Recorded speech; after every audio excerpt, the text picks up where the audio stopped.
L'évasion fiscale, appelée pudiquement, quand elle est légale, optimisation fiscale, détruit nos sociétés. Par la concurrence déloyale, disparaissent nos petites entreprises et celles qui payent honnêtement leurs impôts. Pour compenser la volatilisation des impôts dus, nos gouvernements ont laissé augmenter la dette et de plus en plus font des coupes dans les services sociaux et vendent des biens stratégiques du pays. Mais ce problème crucial qui nous occupe avec les Paradise Papers peut nous cacher un autre danger, une menace plus vitale encore pour notre avenir européen. Dans la liste noire des paradis fiscaux que nous promet le toujours rassurant Moscovici, va-t-on faire figurer Pékin? Le rôle très ambigu pour nos économies européennes que tient la Chine ne s'arrête pas là. En vertu des contraintes de l'Organisation mondiale du commerce et des traités pour abaisser tous les droits de douane, les produits chinois achetés par les consommateurs européens n'êtes pas surtaxés. Et s'ils se produisent en France à l'occasion du voyage de François Hollande en Chine, le président chinois Xi Jinping a donné approbation au projet d'investissement chinois à Auzan près de Châteauroux d'une plateforme logistique de 120 000 m² extensible sur 4 millions de mètres carrés. Avec de l'argent public français pour des subventions d'implantation, les entreprises chinoises pourront d'ici peu assembler un dernier boulon pour faire du Made in France. Combien d'impôts sur leurs bénéfices pour la France? Ce n'est point un secret, une maison mère chinoise a le plus souvent 3 comptabilités.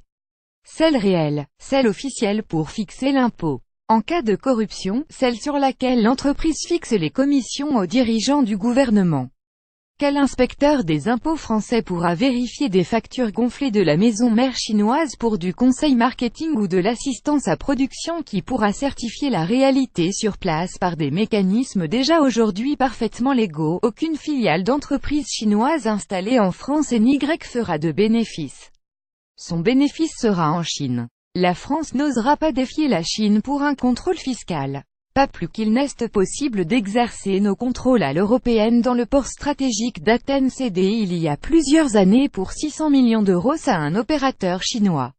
Or quid en train d'acheter les entreprises européennes pour assurer ses priorités stratégiques, la Chine avec fonds souverains de 3 000 milliards d'euros, ça de quoi acheter l'Europe qui brade ses fleurons industriels. Lire ici. Pressenti le danger en juin 2017, Emmanuel Macron a proposé aux partenaires européens de laisser plus de pouvoir à Bruxelles pour contrôler les acquisitions chinoises dans l'UE, afin de protéger les secteurs stratégiques. Lire ici. C'est un peu tard. En 2010, le président de la Commission européenne, Jean-Claude Juncker, vantait le Luxembourg auprès des Chinois comme la porte idéale d'entrée pour accéder au marché européen. Lire ici. Et depuis, c'est chose faite, le Luxembourg est devenu la tête de pont pour les investissements chinois en Europe. Lire ici. L'initiative de notre président a été repoussée. L'unanimité sur cette proposition serait d'autant plus difficile que la Chine est en mesure d'influencer nombre de pays européens.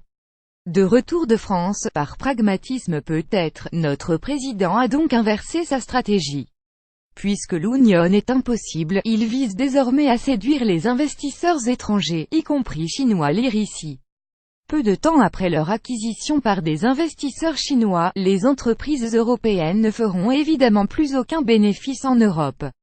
Même les très grandes entreprises qui ne paient que 5% d'impôts en moyenne grâce au montage d'évasion fiscale que nous dénonçons aujourd'hui, vous pouvez participer à la pétition ici, ne pourront concurrencer leurs concurrents chinois qui ne paieront pas.